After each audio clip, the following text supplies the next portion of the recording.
বেশ কিছু রিসার্চ করেছি আমিনবাজার এবং মাতোয়াল ল্যান্ডফিল সাইডের লিচেট এবং আশেপাশে গ্রাউন্ড ওয়াটার এবং যেসব ভেজিটেবল সেখানে হয়। আমরা দেখলাম এই বছরের একটা আমাদের কাজে আমিনবাজার ল্যান্ডফিল সাইডের 1 কিলোমিটার রেডিয়াসের মধ্যে যত গ্রাউন্ড ওয়াটার আছে প্রত্যেকটাতে আমরা হেভি মেটাল ভালো কনসেন্ট্রেশনে পেয়েছি, স্পেশালি লেড আর নিকেল। এর মধ্যে দেখা যাচ্ছে আমরা আগেও একটা রিসার্চে দেখেছি সেখানে যে সবজি বা গ্রেনগুলো হচ্ছে সেটাতেও আমরা হেভি মেটাল পাচ্ছি।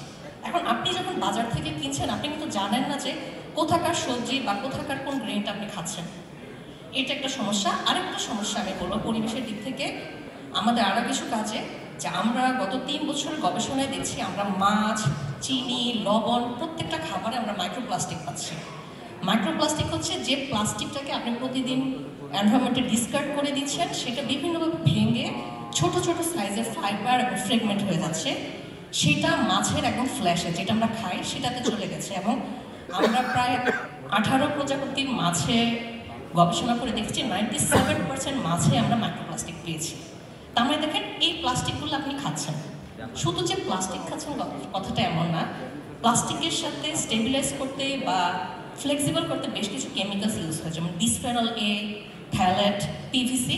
এই কেমিক্যালসগুলো কিন্তু আপনার শরীরে চলে যাচ্ছে। তাহলে প্রত্যেকটা জিনিসের ফিঙ্গার পয়েন্ট যাচ্ছে যে ওয়েস্ট ম্যানেজমেন্টের দিকে। ওয়েস্টটা আমরা ম্যানেজ করতে পারছি কিনা এই জায়গাটা কিন্তু বড় গবেষণার দরকার নেই। আমাদের উন্নত বিশ্বে আমরা দেখছি যে প্রত্যেকটা ওয়েস্টকে ফ্রম দ্য সোর্স সেগ্রিগেট করা হচ্ছে। সেটা যদি সেগ্রিগেট করে কালেক্ট করা হয় এবং ভ্যান্ডারের কাছে চলে যায়, প্লাস্টিকটাও ভালোভাবে রিসাইকেল করা যাচ্ছে।